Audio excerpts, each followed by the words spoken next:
Dr. Sujin pressed her gloved hands against the cold metal window of the space station. Below her, 12 different alien ships floated in the darkness of space. Each ship was bigger than a city, carrying thousands of beings from across the galaxy. Today, they would all try to make peace for the first time in centuries.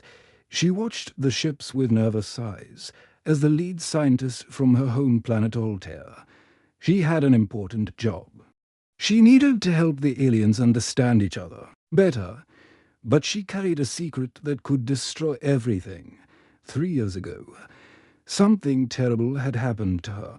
Now, when she touched any living thing with her bare skin, it would freeze solid like ice, not cold ice, but frozen in time. Itself, the person or animal would stop moving, stop breathing, stop thinking. They would become like a statue until someone found a way to wake them up. No one knew about her curse. She wore special gloves every day and stayed away from others. She told people she was just careful about germs. It was a lie, but it kept everyone safe. The peace meeting was the most important event in 1,000 years.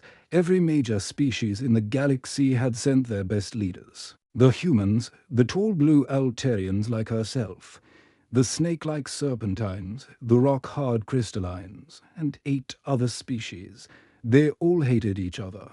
They had been fighting wars for so long that no one remembered how the fighting started. Sudashjin turned away from the window and walked through the station's halls. The space station called Concordia was huge, built specially for this meeting. It had rooms for every type of alien, with different air, different gravity, and different food. Everything was designed to make peace possible. She entered the main meeting hall where hundreds of aliens sat in groups. The serpentines hissed softly to each other. The crystallines made musical sounds like wind chimes. The humans spoke in their quick, emotional voices. Each species stayed with their own kind, looking at the others with suspicious eyes. Ambassador Corvan from her planet stood at the center podium. His blue skin glowed softly as he spoke about hope and working together. Sujin felt proud of her people, but also terrified.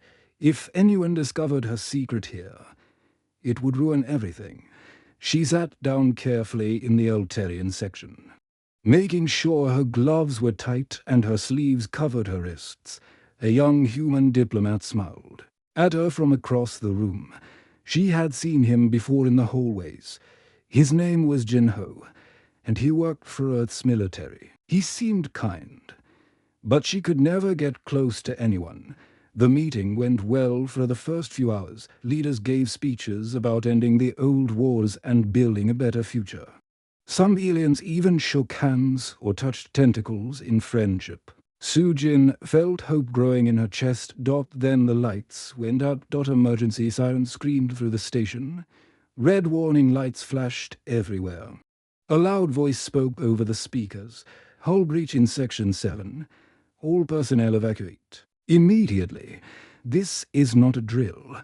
The meeting hall exploded into chaos. Aliens ran in every direction, some flying, some crawling, some sliding on their bellies. Sujin heard the terrible sound of metal tearing somewhere in the station. Someone had attacked them. She ran toward the emergency exits with everyone else. The corridors were dark except for the flashing red lights. Smoke filled the air, and she could hear the hiss of air leaking into space through holes in the station walls. In the main evacuation area, she saw Ambassador Vextar from the Rigelian species. He was huge, twice as tall as her, with thick grey skin covered in scales. He had fallen down and was trying to get up, but debris from the explosion had hurt his leg. Other aliens ran past him without stopping. Sujin knew she should keep running, but she could not leave someone helpless. She moved toward the injured ambassador, being very careful to keep her gloves on.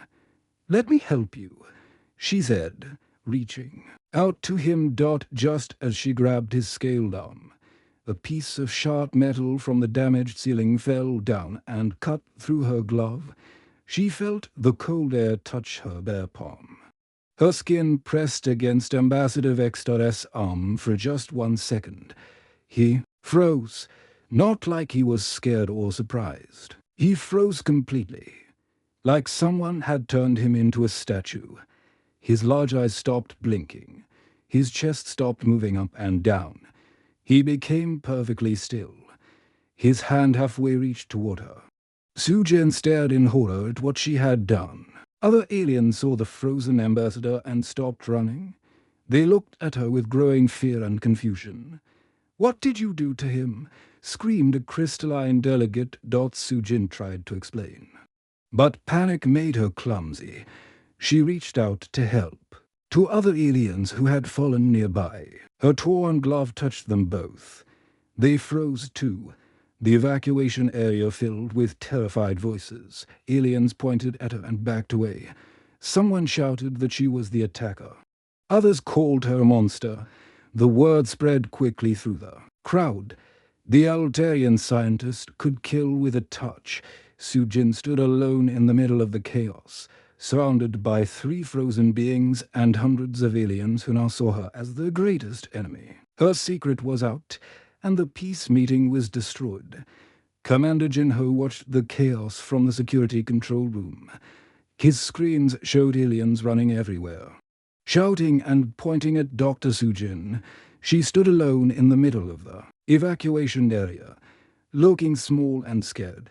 3 large aliens lay frozen round her like stone statues. The other security officers were talking fast into their radios, locked down the station. One said, "Get weapons," said another. But Jinho kept watching Sujin on the screen. Her face showed pain, not evil. She looked like someone who had accidentally broken something precious. "Sir, what are your orders?" asked Lieutenant Park, one of his human soldiers. Jinho did not answer right away. He had been a soldier for 15 years. He knew the difference between an enemy and someone who needed help. Everything about Sujin's body language told him she was not trying to hurt anyone. In the evacuation area, the alien delegates were getting more angry and scared. The tall serpentine ambassador raised his scaled hands and spoke in a voice like breaking glass. "The Altarian has attacked us during peace talks," he hissed.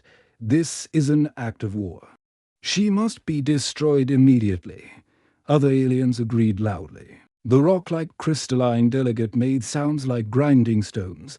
"Her touch brings death. She cannot be allowed to live." A group of Rigelian soldiers moved towards Sujin with their energy weapons ready. She backed away from them, her hands held up in surrender. Tears ran down her blue face. "Please," she said in a shaking voice.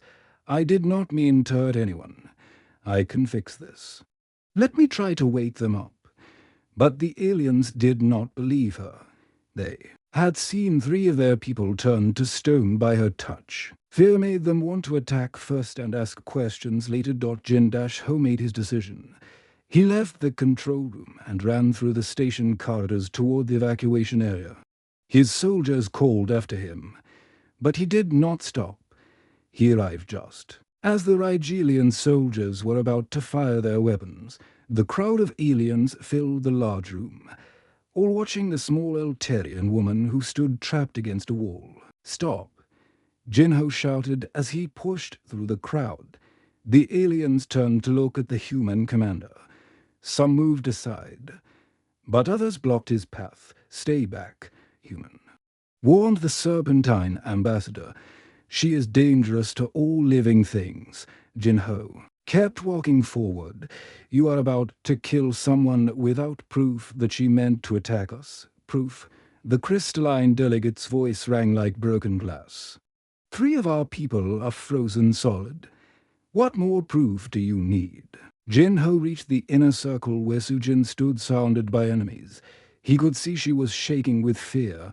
Her torn glove hung from her hand, showing her bare blue skin underneath. "If she wanted to attack us," Jinho said calmly, Why would she only freeze 3 people? She could have touched dozens of us during the evacuation, the aliens muttered to each other. But their anger was still strong. It does not matter, said the Rigelian soldier captain. She is too dangerous to live. One touch and any of us could become like them. He pointed at the 3 frozen bodies. Jinho looked at Sujin. Her large eyes met his, full of sadness and shame. I will take her to the isolation area, Jinho announced. I will make sure she cannot hurt anyone else. You cannot touch her, human, the Serpentine ambassador said. She will freeze you too. Maybe, Jinho said. But someone has to escort her, and I volunteer. The aliens argued among themselves. Some said it was too dangerous. Others said they should just shoot both the human and the Altarian. But Jinho did not wait for them to decide. He walked straight to Sujin and held out his hand. Come with me, he said gently. I will keep you safe. Sujin stared at his offered hand. No, she whispered, you do not understand. I will freeze you like the others. You will become a statue. Maybe not, Jinho said. Maybe I am different. The crowd of aliens became very quiet. Everyone watched as the human commander kept his hand stretched out to the cursed woman. Sujin looked round at all the frightened, angry faces surrounding them. Then she looked back at Jinho. He was the only person in the room who was not afraid of her. Slowly, carefully, she reached out with her bare hand and touched his palm. The aliens held their breath. Nothing happened. Jinho's hand stayed warm and alive in hers. His fingers moved slightly, squeezing her hand in a gentle, reassuring way. He did not freeze. He did not turn to stone. He just stood there, alive and unharmed. The silence in the room was so complete that Jinho could hear his own heartbeat. Then the whispers started. Aliens spoke in their own languages, their voices full of shock and fear. Impossible, breathed the crystalline delegate. What kind of creatures are these humans? Asked a Rigelian officer. The Serpentine ambassador backed away from them both. If humans are immune to her curse, what other unnatural abilities do they have? Jinho ignored the frightened voices. He kept holding Sujin's hand and led her slowly through the crowd. The aliens moved aside to let them pass, but their eyes followed every step as they walked toward the isolation area. Jinho heard the whispers growing louder behind them. The peace meeting was over, but something new had begun. The galaxy had just learned that humans were different from everyone else. In the quiet isolation room, Sujin sat on a simple metal chair while Jinho worked at a computer terminal. The room had thick walls and a heavy door that could lock from the outside. It was meant to keep dangerous things away from the rest of the station. Now she was the dangerous thing. Tell me when it started, Jinho said softly. He did not look afraid of her anymore, which made Sujin feel a little better. She pulled her knees up to her chest and wrapped her arms round them. 3 years ago, I was part of a science team on planet Kepler-4b. We found ruins there, very old ones. Jinho turned round in his chair to face her. What kind of ruins? The locals call them architect ruins. We thought the architects were just a myth, but the buildings were real. They were made from materials we had never seen before. Everything glowed with strange energy. She remembered that day clearly. The excitement of discovery, the way the alien structures seemed to pulse with their own heartbeat. Her team had been the first scientists to study the ruins up close. I found a room deep underground. She continued. The walls were covered in symbols that moved like living things. In the center was a device that looked like a flower made of crystal and metal. When I touched it, she stopped talking and shivered. What happened when you touched it? Pain. Terrible pain that felt like ice burning through my whole body. I passed out. When I woke up, I was in the medical center. The doctors said I had been unconscious for 3 days. Jinho leaned forward. Did you tell them about touching the device? Sujin shook her head. I was embarrassed. Scientists are not supposed to touch unknown alien technology. I thought I had just been shocked by some kind of electrical field. When did you discover your condition? A week later. I was petting my friend's small animal, a creature like your earth cats. It froze solid under my hand. Tears started running down her face again. I killed an innocent creature just by being kind to it. Jinho stood up and walked to the computer. He started typing quickly. Sujin, what do you know about the architects? Not much. Most species think they are just stories. Some say they build the quantum gates that let us travel between star systems. Others say they disappeared millions of years ago. They were real. Jinho said, reading from the screen, and according to human military records, they did not just disappear. They destroyed themselves in a galactic civil war. Sujin looked surprised. How do humans know this? Your species only joined the galaxy 50 years ago. Jinho was quiet for a moment. Then he said, because we found their bones on Earth. The words hung in the air like a cold wind. Sujin stared at him with wide eyes. What do you mean? Jinho pulled up more files on his computer. When humans first developed space travel, we found architect remains in deep caves on our planet. Their DNA was similar to us, very similar. He showed her charts and pictures on the screen. The alien skeletons looked almost human, but taller and thinner. Their skulls were longer, and their bones had strange markings. Our scientists think the architects visited Earth long ago. Jinho explained. Maybe some of them stayed and mixed with early humans. That might be why I can touch you without being frozen. Sujin walked over to look at the screen more closely. If that is true, then the device I touched was not just alien technology. It was some kind of weapon. A weapon that turns living beings into statues, Jinho said grimly. Why would the architects create such a thing? Before Sujin could answer, alarms started ringing throughout the station. Red lights flashed on the walls, and a voice spoke over the speakers. Security alert. Armed groups are moving through sections 4, 7, and 9. All personnel take shelter immediately. Jinho ran to the communication panel and spoke into it. Control room. This is Commander Jinho. What is happening? A voice crackling with static answered him. Sir, we have 3 different alien military groups on the station. The hegemony, the collective, and the alliance. They all want the Eltarian woman. Jinho looked at Sujin with worry. What do they want her for? The hegemony wants to study her. The collective wants to copy her power and make more weapons like her. The alliance wants to kill her before she can be used against them. The sound of energy weapons. Firing echoed through the station's walls.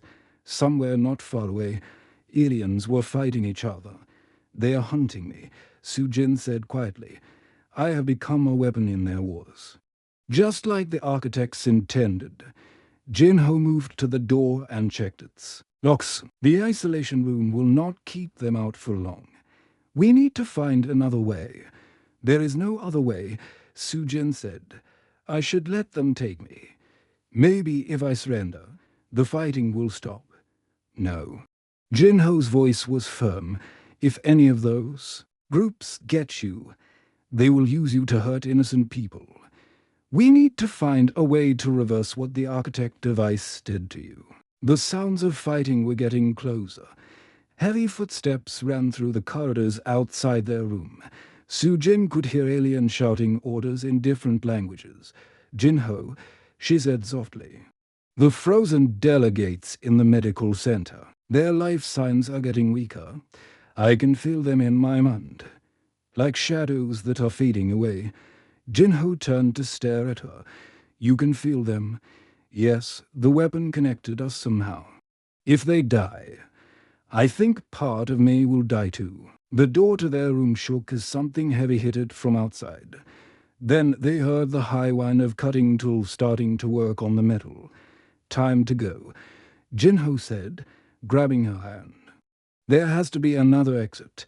As they searched the small room for escape routes, Sujin realized that her curse was more than just a personal tragedy. It was a piece of an ancient war that was starting all over again. The cutting tools finished their work on the door.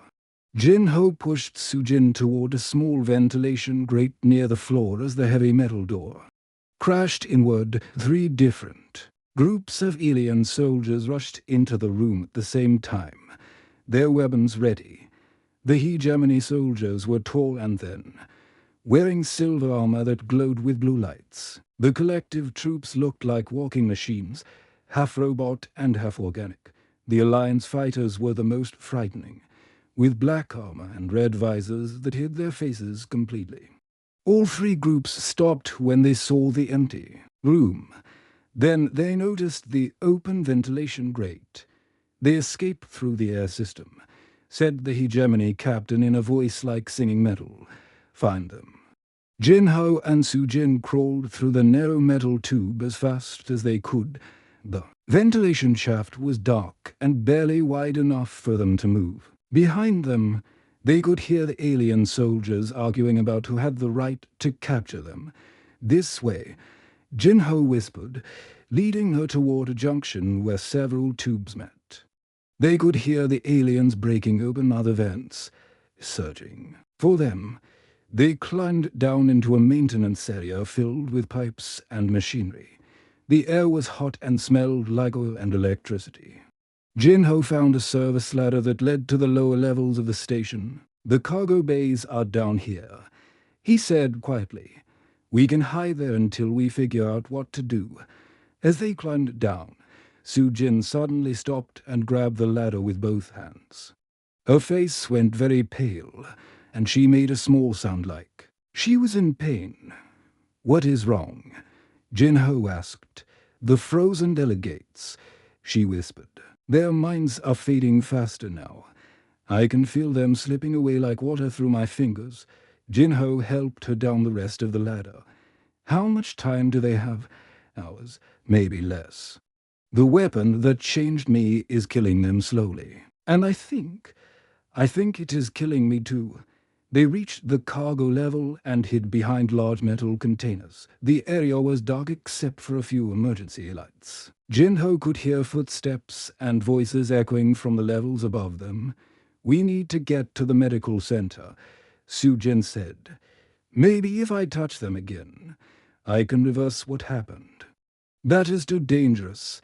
All 3 military groups are searching for you. The medical center will be heavily guarded. Sujin leaned against a container, looking weak and tired. Then they will die, and it will be my fault. Jinho was about to answer when bright lights suddenly flooded the cargo area all around them. Alien soldiers stepped out from behind containers and machinery. They had been surrounded. The hegemony captain spoke first. Dr. Sujin of Voltaire, you will come with us for a scientific study. Your condition represents a breakthrough in temporal manipulation technology. No, said the collective commander, his machine voice buzzing like angry insects. She belongs to us. We will copy her abilities and create an army of temporal weapons. The Alliance leader raised his black weapon. She belongs to no one. The cursed creature must be destroyed before she can be used to harm innocent beings. Jinho stepped in front of Sujin. Even though he had no weapon and was badly outnumbered, she is not a weapon or a test subject. She is a person who needs help. Move aside, human. The hegemony captain said, This does not concern your species. It concerns me. Jinho replied firmly. I will not let you take her. The alien soldiers raised their weapons. Jinho knew he could not fight them all, but he would not abandon Sujin. She had become more than just someone he was protecting. She had become someone he cared about. "Wait," Sujin said, stepping out from behind Jinho. "I will come with whichever group promises to help the frozen delegates first." The three groups looked at each other suspiciously. None of them cared about the delegates. They only wanted Sujin for their own purposes. "The delegates are not important," the collective commander said. "Your power is what matters. They are dying because of me," Sujin said, her voice getting stronger. "If you want me to cooperate, you must help them first." The Alliance leader laughed, a cold sound that echoed off the metal walls. "You are in no position to make demands, creature." That was when the station's gravity systems failed. Everything not bolted down started floating toward the ceiling. The alien soldiers stumbled and grabbed for handholds as their feet left the floor. Emergency sirens wailed, and the lights flickered on and off. Jinho grabbed Sujin's hand and pulled her toward an emergency exit as the aliens struggled to control themselves in zero gravity. Some of them were firing their weapons, but the shots went wild in the confusion. They pushed off from the walls and flew through the weightless corridors like swimmers in a strange ocean. Behind them, the three alien groups were fighting each other as much as trying to catch them. "The station is falling apart," Jinho said as they reached another maintenance shaft. "The attacks damaged more systems than we thought." They pulled themselves through the shaft toward the upper levels. Sujin was getting weaker, and Jinho had to help her move. "I can feel them dying," she said in a weak voice. "All three of them. Their thoughts are like candle flames going up one by one. We will save them," Jinho promised. Though he did not know how as they climbed through the broken station with three armies hunting them, Jinho realized that time was running out for everyone. The gravity came back suddenly, dropping Jinho and Sujin hard onto the metal floor of a storage room. Round them, boxes and equipment crashed down from where they had been floating. Emergency lights flickered red and white, making everything look like a nightmare. Sujin curled up on the floor, holding her head in her hands. "They're almost gone," she whispered. "I can barely feel their minds now. Maybe an hour left, maybe less." Jinho helped her sit up against a wall. Her blue skin looked pale and sick. Dark circles showed under her eyes, and her hands shook like leaves in the wind. "The connection is hurting you too," he said. "The weapon was not meant to work this way," Sujin said weakly. "It was supposed to freeze enemies instantly and forever, but somehow keeping them alive is draining my life force." The door to their hiding place exploded inward. The three alien armies had found them again. This time, they came in together, their weapons all pointed at the two figures on the floor. "Enough running," said the hegemony captain. "Surrender now, or we will take you by force." "The human dies first," announced the Alliance commander. "He has been protecting the weapon too long. Both specimens are valuable," the collective leader buzzed. "We will study them together." Jinho stood up slowly, keeping himself between the soldiers and Sujin. There were at least 20 aliens in the room now, all armed and ready to fight. He had no weapons and no way to escape. But as he looked down at Sujin's suffering face, something clicked in his mind. He remembered what she had said about feeling the frozen delegates, about being connected to them. He thought about the architect, ruins, and the ancient war that had created this terrible weapon. The architects had built something to stop violence by making touch dangerous, but they had been wrong about how to create peace.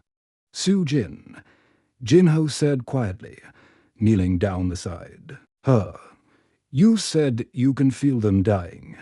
She nodded weakly. "Can you feel me too? Right now?" when I touch you.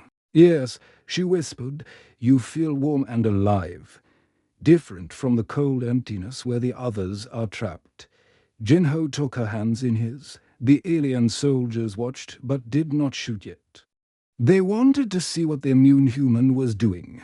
The weapon connects you to everyone you touch, Jinho said. But it was made by beings who are afraid of connection. They turned touch into a curse instead of a gift. I do not understand. Sujin said, the other species here, they all think the answer is to separate you from the frozen delegates. Cut the connection. Break the link. But what if the answer is the opposite? Jinho placed his hands on either side of Sujin's face, looking directly into her eyes. What if instead of you carrying their burden alone, I help you carry it? The hegemony captain stepped forward. Human, what are you attempting? Jinho ignored him. Sujin, open the connection. Let me share what you are feeling. No, she said, fear in her voice. The pain might kill you. You do not understand how much it hurts. I understand that you have been carrying this alone for too long, Jinho said gently. Let me help. Before anyone could stop them, Jinho pressed his forehead against Sujin's. The moment their skin touched, everything changed. Light exploded from their joint forms, bright white light that filled the entire room. The alien soldiers stepped back, shielding their eyes and raising their weapons. But the light was not harmful. It felt warm and peaceful. Like sunlight after a long winter, Jinho felt the connection open between him and Sujin. Suddenly, he could sense the three frozen delegates trapped in the cold darkness of temporal stasis. Their minds were like distant stars, growing dimmer by the moment. But now, instead of Sujin carrying all their weight alone, Jinho was there with her. His human warmth flowed through the connection, sharing the burden that had been slowly killing her. The ancient architect weapon had never encountered anything like this before. It was designed to create fear and isolation, but Jinho was choosing to connect, choosing to share pain instead of avoiding it. The weapon's programming could not handle this act of willing sacrifice, the crystal and metal device buried deep in the ruins of Kepler 440b began to crack and spark as its logic circuits overloaded. Back on the station, the three frozen delegates suddenly gasped and opened their eyes. In the medical center, doctors rushed to check their vital signs as they sat up and looked round in confusion.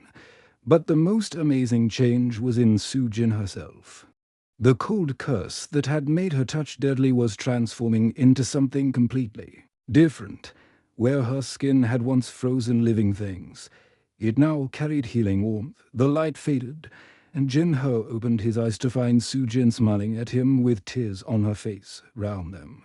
The alien soldiers had lowered their weapons and were staring in wonder. The connection, Sujin whispered, I can still feel them, but they are alive and warm now. And I can feel you too. Like a bright flame in my mind, the Rigelian ambassador appeared in the doorway, no longer frozen, but very much alive. Behind him came the other delegates who had been trapped in stasis. What happened to us? The crystalline delegate asked. Jin-Ho stood up, still holding Sujin's hand.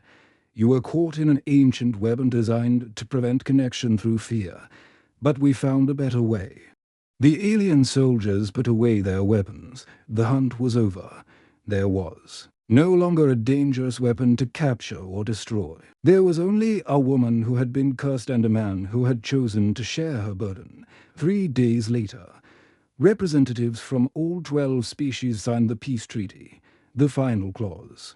Written by human diplomats, read, true strength lies not in the power to destroy, but in the courage to heal together.